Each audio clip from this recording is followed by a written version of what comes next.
Far away, hidden in the cold, dark deep, is a place of golden decadence. A place where the great need not be constrained by the small.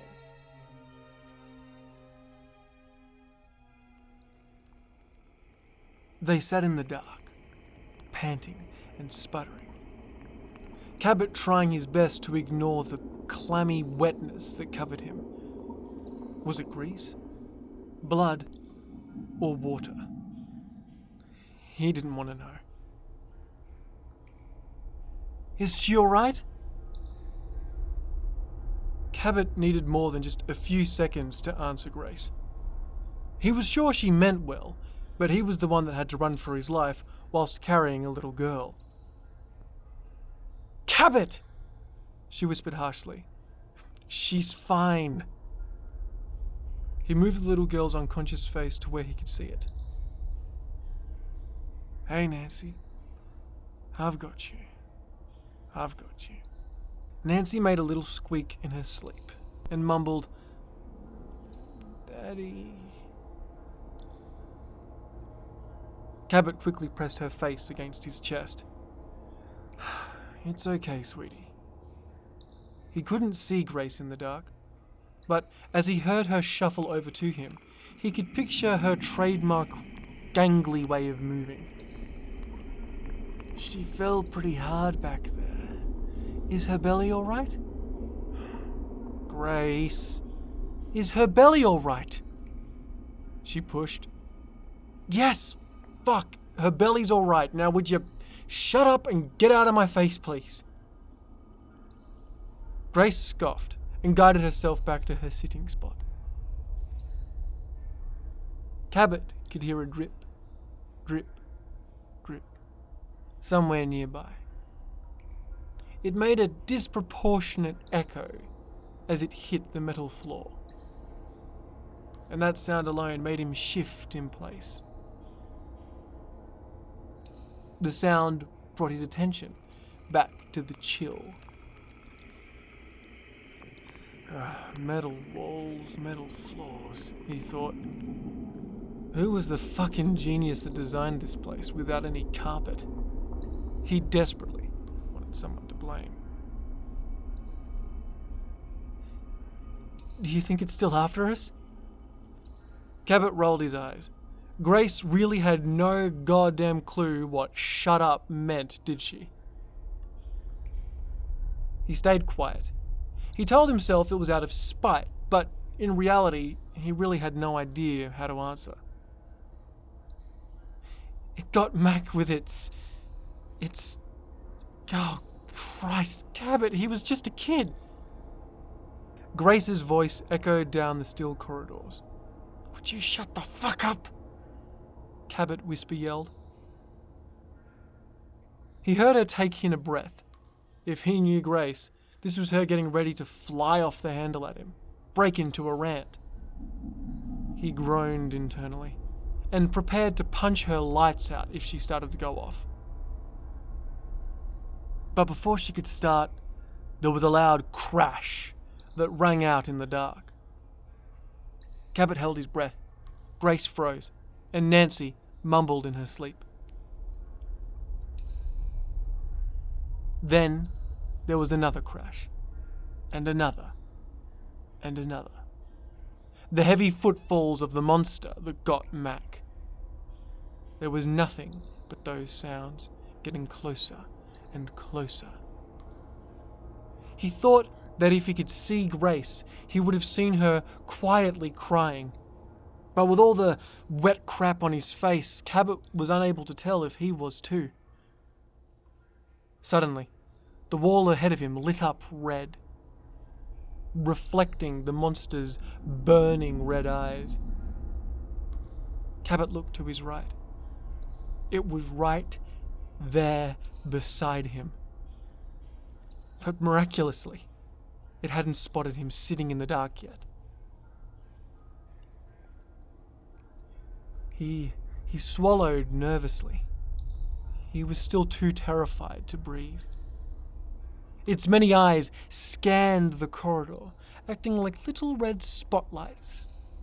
And Cabot could hear the thousands of tiny droplets fall from the thing's shell. And he thought that one echoey droplet was bad.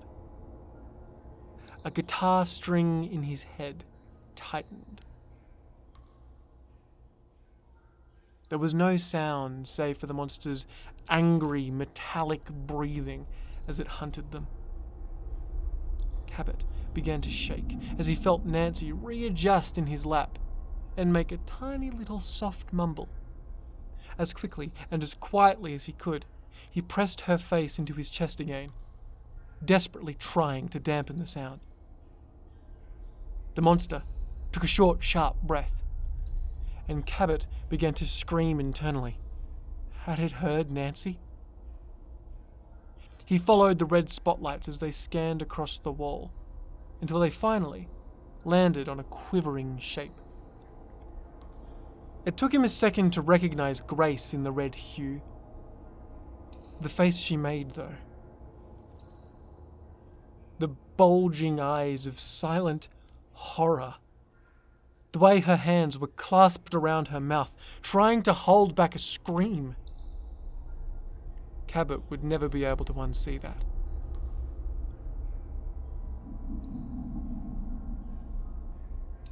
She went to let the scream out, maybe yell his name, but in a flash and a horrible grinding, whirring sound, the monster was on her. Used his pig sticker, as the kids called it, to smash her face to bloody pieces. Cabot heard her teeth skitter and ping into the dark as they flew from her head. But as much as it made him want to vomit, Cabot knew that this was the distraction he needed. As the monster turned Grace into puree, Cabot slowly slid up the wall and began gently walking down the corridor, away from the scene. He made it a fair way, trying desperately to remember the way he had come. He found himself re-entering a maintenance junction. Orange safety lights gave some small relief. Ahead of him, now, was a catwalk. The damned rusted thing had nearly given Grace a heart attack as they crossed it on their way here. Below it, where there was only a few hours ago a dry dock, was now churning rapids. Damned flooding. Cabot grimaced. Across the catwalk, though, he saw 4 spindly men waiting for him. He breathed a sigh of relief. The lads had come just like he asked. Of course, none of them were game enough to help him and Grace go and get Nancy, but at least they were willing to help him get back up to the square. Cabot rolled his eyes. They were all probably just thinking about their share. Daddy, Nancy squeaked. Cabot looked down at her. She was still sleeping. Finally, he breathed deep and placed a foot on the catwalk. A harsh, echoing crash rang out. Puzzled, Cabot looked to his foot. What the hell had he ingested along the way here? But as his eyes trailed up to the lads, and he saw the look of horror on their faces, he felt his guts drop. He looked over his shoulder, back down into the long, black corridor, and in it, he saw several burning red eyes. The guitar string in his head snapped. The monster bellowed, its hateful sound making Cabot's ears ring. He would have reached to cover them, but he still had Nancy held close, keeping her safe but rendering him helpless. He sprinted across the rusty catwalk. "Shoot it! Fucking shoot it!" he cried to the lads. "Shoot that fucking thing!" The monster barreled down after him, gaining ridiculously quickly. Cabot was barely halfway across when the monster made it to the catwalk. The lads suppressing fire, doing nothing to help, the bullets just pinged off its brass shell and made it angrier. The catwalk whined. Cabot knew he couldn't get to the other side before the monster got to him. Fuck! What was he going to do? Was this it? Would this be the end? Would he end up like Grace? No. Quickly, he grabbed onto the railing, having to awkwardly hold Nancy with one hand now as he did. Shoot the catwalk's fastening on the other side! Do it now! He yelled at the lads. More gunfire cracked out as they redirected their fire. Cabot looked up to see the monster. Now the damned thing was towering over him. Bits of Grace still clung to its head, and its harsh breathing conveyed nothing but hate. It cocked its pig sticker back, and Cabot squeezed his eyes shut. There was a twang as the catwalk finally gave. It swung violently, and the monster was thrown into the rapids below. Cabot held on for dear life and breathed a sigh of relief as he saw the monster disappear beneath the churning water. Take that, you motherfucker. He spat down at it. A greasy hand wrapped around his, and Cabot looked up to see the lads pulling him up to safety. He was safe. Finally, he was safe. Cabot held Nancy close as he and the lads walked back to the relative safety of the atrium. This was some crazy fucking stunt, kid, Donovan said. Yeah, thanks. Is the girl alright? Cabot quickly checked to see if any bullets had grazed or hit Nancy. More relief when he saw her little chest rise and fall. She's okay. Oh, she's okay. Cabot laughed manically, still unable to believe what he had just survived. Donovan took a step toward him, looked down at Nancy's sleeping face, and looked back up to him. And, what about her belly? Is her belly alright? Cabot kicked himself, so caught up with escape that he hadn't stopped to think why. Yeah, sorry. Yeah, her belly's just fine. He grinned. He handed the little girl to Donovan and pulled a knife from his pocket.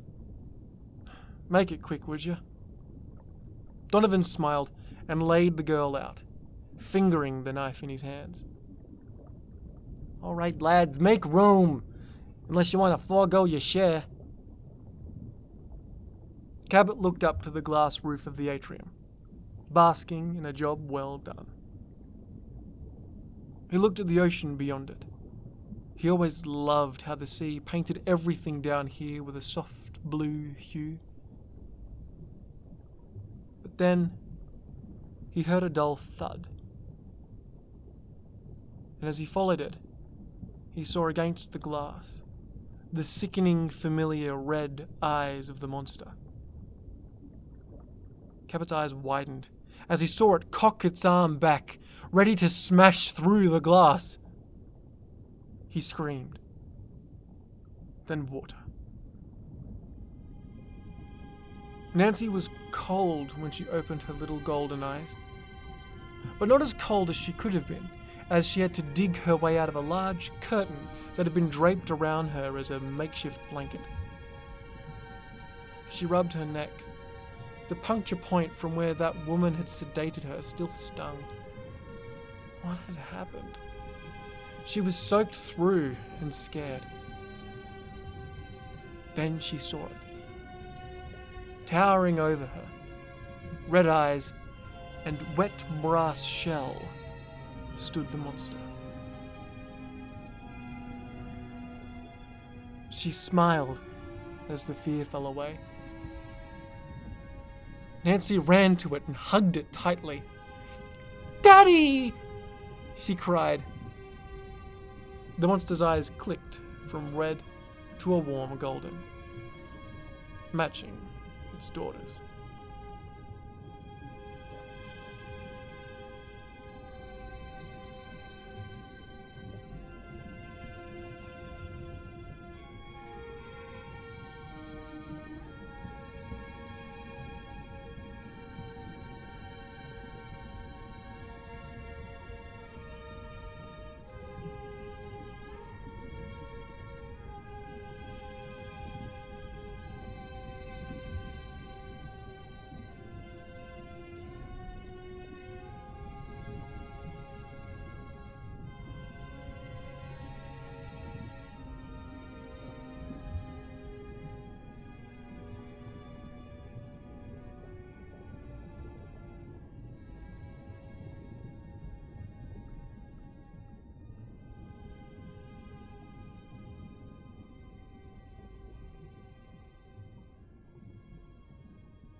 G'day guys, thanks for listening to that video.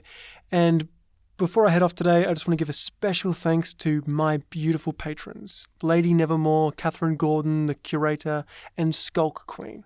If you see them in the comment section, please say g'day.